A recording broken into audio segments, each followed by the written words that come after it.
नमस्कार and I welcome to all of you in global lookout. कुछ दिन पहले ही आईपीईएफ यानी इंडो पैसिफिक इकोनॉमिक फ्रेमवर्क की चर्चा न्यूज में बनी हुई। दरअसल ये एक इकोनॉमिक इनिशिएटिव है जिसे जो बिडेन ने लॉन्च किया था 23 मई 2022 में, और हाल में ही लगभग एक वीक पहले इसकी मिनिस्ट्रियल मीटिंग भी हुई थी जिसमें इंडिया ने रिसेंटमेंट जगाया है। इसमें मेंशन कुछ पॉइंट को लेके। ये जो फ्रेमवर्क है ये बेस्ड है बेसिकली 4 पिलर पे। पहला है सप्लाई चेन, दूसरा है टैक्स एंड एंटी करप्शन, तीसरा है क्लीन एनर्जी और चौथा है रिजिलियंट ट्रेड। इसमें से शुरुआत के 3 पिलर्स पे इंडिया ने सहमति जताई। उसमें कहा कि इससे हमको कोई प्रॉब्लम नहीं है, लेकिन जो चौथा पॉइंट था रिजिलियंट ट्रेड, उसमें इंडिया ने कुछ चीजों को लेके नेगेटिव सेंटिमेंट जताया है। जैसे कि इसमें कुछ जो बाइंडिंग कमिटमेंट है लेबर, एनवायरनमेंट और डिजिटल ट्रेड से लेकर, उस पे इंडिया ने कहा है कि इसमें हम लोग को थोड़ा विचार करने की जरूरत है। अभी हम इसको कंप्लीटली फेवर नहीं कर सकते। हालांकि इस फ्रेमवर्क पे अभी फाइनल कॉल नहीं लिया गया है, लेकिन ऐसा बोला जा रहा है कि नवंबर 2023 तक हम लोग को इसको पूरी तरह से फाइनलाइज कर लेना है और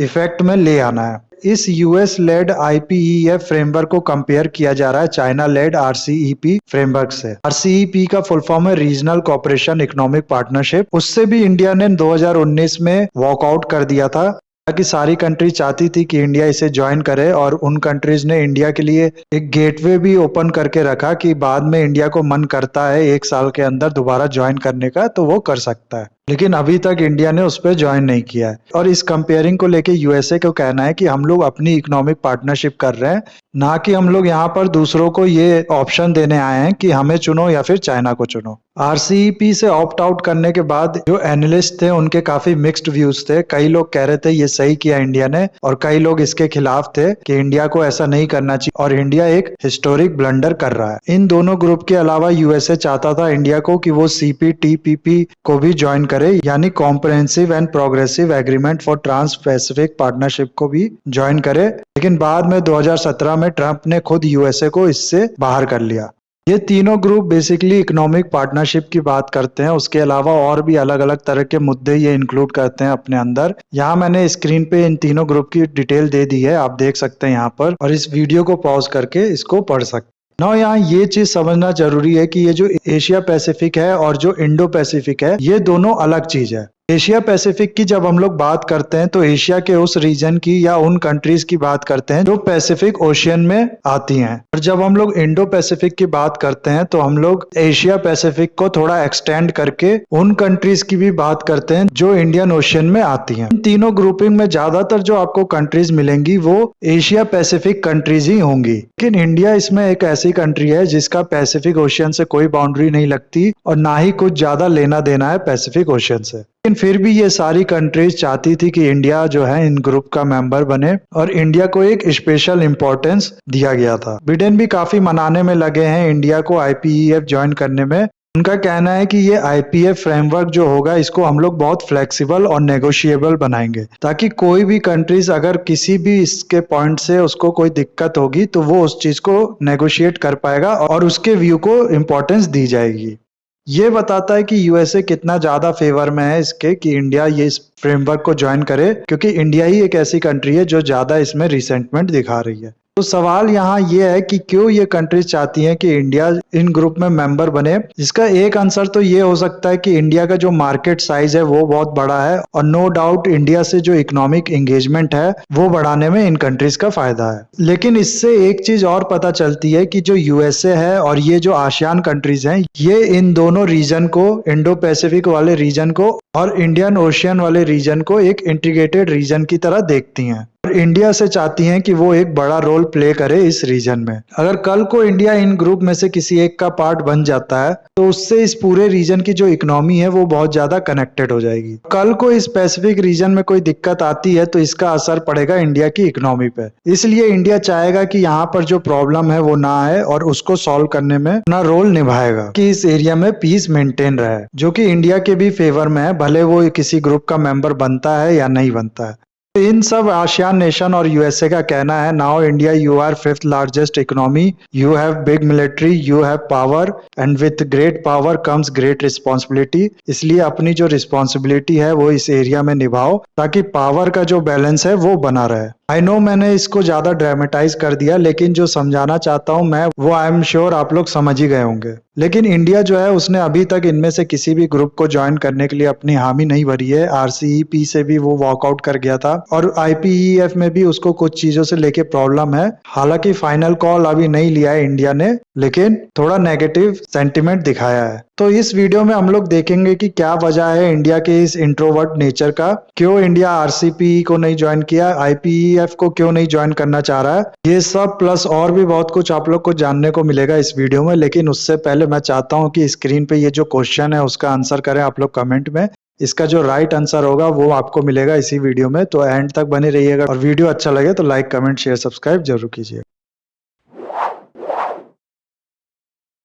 दोस्तों पिछले कुछ सालों में इंडिया ने मल्टीलेटरल एग्रीमेंट से ज्यादा बायलेटरल कॉपरेशन में विश्वास दिखाया है। मल्टीलेटरल और बायलेटरल क्या होता है आप लोग समझ ही गए होंगे, नाम से ही क्लियर है। मल्टीलेटरल का मतलब होता है जिसमें कई ज्यादा पार्टीज मिलके एक एग्रीमेंट करे, और बायलेटरल का मतलब होता है सिर्फ दो कंट्रीज मिलके आपस में एग्रीमेंट कर रही है। रिसेंटली इंडिया ने यूएई के साथ ट्रेड एग्रीमेंट साइन किया है और यूके, यूरोपियन यूनियन और यूएसए के साथ इसको लेके बात चल रही है। इसमें सिर्फ यूएई के साथ जो एग्रीमेंट है उसको छोड़ दे तो इन बाकी कंट्रीज को इंडिया ने मनवा लिया है कि हमारा जो सेंसिटिव सेक्टर है उसको हम लोग एग्रीमेंट में नहीं इंक्लूड करेंगे, और उस पे जो टैरिफ या फिर टैक्स हम लोग लगाते हैं वो कम नहीं करेंगे। बाकी जो आइटम्स है, जो सेक्टर है, हम लोग को इम्पोर्ट ड्यूटी कम करने में कोई प्रॉब्लम नहीं। सेंसिटिव सेक्टर जो है उसमें हम लोग हाई टैरिफ मेंटेन रखेंगे। सेंसिटिव सेक्टर क्या है मैं बताता हूँ आपको। उससे पहले एक एग्जाम्पल समझ लो कि मान लो कोई किसान है इंडिया में जो कि एक फसल उगाता है, और उस फसल का इंडिया में प्रोडक्शन उतना है नहीं, या फिर जो किसान है उसके पास उतनी कैपेबिलिटी है नहीं,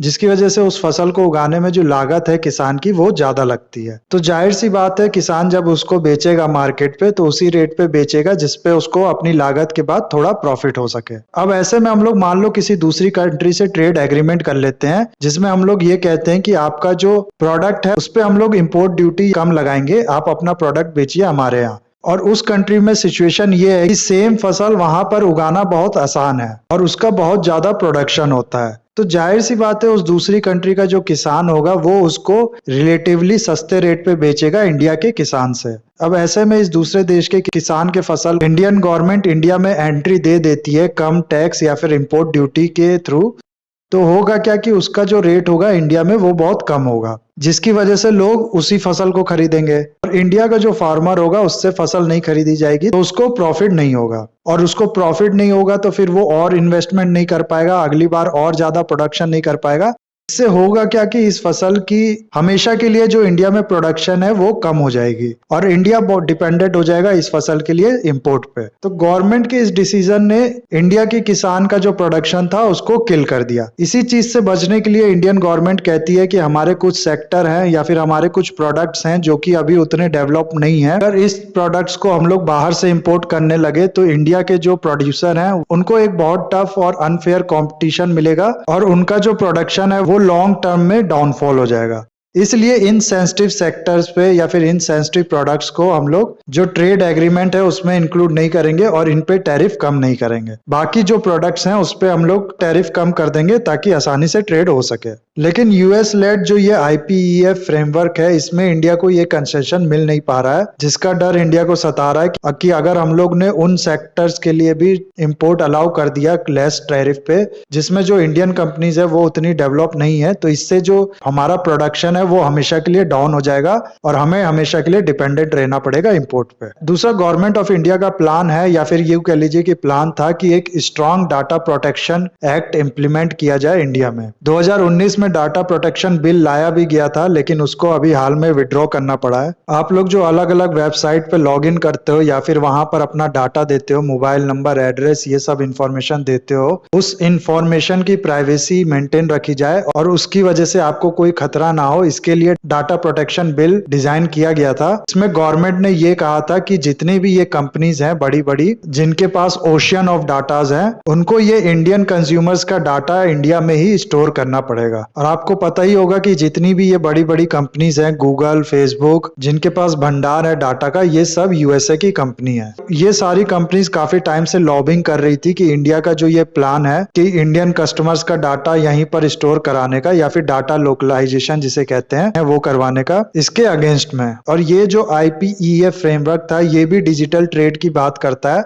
और इस चीज को सपोर्ट करता है। इसलिए इंडिया की तरफ से अभी इस पे बहुत ज्यादा पॉजिटिविटी दिखाई नहीं गई है। इसके अलावा इसमें जो इन्वायरमेंट और लेबर को लेके बात कही गई है उसमें इंडिया का कहना है कि यूएसए के जो स्टैंडर्ड्स है वो काफी हाई हैं और अभी हम लोग उस स्टैंडर्ड को मैच कर पाने में सक्षम हैं कि नहीं है ये देखना पड़ेगा। इसीलिए इस पे भी इंडिया ने रिसेंटमेंट जताई है। और इन सब के अलावा पीयूष गोयल जी जो है ministry of commerce and industry, इनका कहना है कि अभी सारी कंट्रीज के बीच में कॉन्टोर डेवलप नहीं हुआ है, एक बार वो हो जाए उसके बाद ही हम लोग बता पाएंगे कि इस चीज में हम लोग पार्ट बनेंगे या नहीं। इसके अलावा अगर RCEP की बात करें तो इसको ना साइन करने के पीछे इंडिया का जो बहुत बड़ा रीजन था वो ये था कि हमारा जो मैन्युफैक्चरिंग सेक्टर है वो उतना स्ट्रांग है नहीं। ऐसे में अगर हम लोग उन कंट्रीज के साथ इन्वॉल्व होते हैं जिनका मैन्युफैक्चरिंग सेक्टर बहुत ज्यादा एडवांस है, तो ऐसे में हमारे जो मैन्युफैक्चरर होंगे उनको एक अनफेयर कॉम्पिटिशन मिलेगा और वो खत्म हो जाएंगे हमेशा के लिए। बाकी ऑस्ट्रेलिया का फार्म सेक्टर और पोल्ट्री सेक्टर और ईस्ट एशिया का जो इलेक्ट्रॉनिक सेक्टर है ये बहुत एडवांस है। साथ ही साथ चाइना का जो स्टील और मैन्युफैक्चरिंग सेक्टर है ये बहुत एडवांस है। ऐसे में इनके जो प्रोडक्ट्स हैं उनको इंडिया एंट्री दे देती है कम टैरिफ के साथ इंडिया में, तो इंडिया के जो इस कॉरेस्पॉन्डिंग सेक्टर के प्लेयर्स हैं उन पे बहुत बुरा असर पड़ेगा। इसलिए इंडिया वॉकआउट कर गया RCEP से। और यही कुछ रीजन है जो इंडिया को सस्पिशियस बनाते हैं मल्टीलेटरल एग्रीमेंट का पार्ट होने में। और अगर एनालिस्ट की माने तो उनके काफी मिक्स्ड व्यू हैं। कई लोग ऐसे हैं जो ऐसे ग्रुपिंग का पार्ट ना होने के फेवर में बात करते हैं और कई ऐसे हैं कि इसको बहुत बड़ी गलती बताते हैं इंडिया की। RCEP से जब इंडिया वॉकआउट किया था तो कई लोग ने तो ऐसा कह दिया था कि इंडिया जो है उसने हिस्टोरिक ब्लंडर किया है और अलग अलग डाटाज आने लगे थे कि इतने बिलियन का नुकसान होगा इंडिया को फ्यूचर में और इतने बिलियंस का फायदा हो सकता था इंडिया को अगर वो पार्ट बनता। तो ये अपने अपने व्यूज हैं। मेरे ख्याल से तो गवर्नमेंट जो डिसीजन ले रही है वो काफी सोच समझ के ले रही है। और चाइना का जो सरकारी न्यूज़पेपर है ग्लोबल टाइम्स, उसका कहना है कि IPEF से इंडिया को कोई फायदा नहीं होगा, इससे केवल यूएसए को फायदा होगा और यूएसए जो है वो इंडिया को प्यादे की तरह ट्रीट करना चाहता है और इंडिया भी इस चीज को बहुत अच्छे से समझ रहा है। इसलिए इंडिया ऑप्ट आउट करेगा IPEF से और इंडिया के लिए बेटर यह है कि SCO में वो कोऑपरेट करे और अपने एंगेजमेंट बढ़ाए इसके मेंबर से रेदर देन IPEF से। तो जाहिर सी बात है ये चाइना का न्यूज़पेपर है तो यूएसए की बुराई तो करेगा ही और उसके अगेंस्ट बोलेगा ही। लेकिन इंडिया को अगर अपना फायदा देखना है तो इसके लिए उसे अपनी कैपेबिलिटीज, अपनी मैन्युफैक्चरिंग या फिर एग्रीकल्चर सेक्टर को बढ़ाना होगा और उसके बाद वो किसी भी ट्रेड एग्रीमेंट का पार्ट बन सकता है। उससे इंडिया को कोई दिक्कत नहीं होगी क्योंकि उसके बाद जो इंडिया के प्रोड्यूसर होंगे या इंडिया के मैन्युफैक्चरर होंगे वो कम्पीट कर पाएंगे ग्लोबल प्रोड्यूसर से। तो खत्म करते गाइज इस वीडियो को यहीं पर। आई होप ये वीडियो आपको अच्छा लगा होगा। इसे लाइक, कमेंट, शेयर, सब्सक्राइब जरूर कीजिएगा। That's all. Have a nice day. Take care.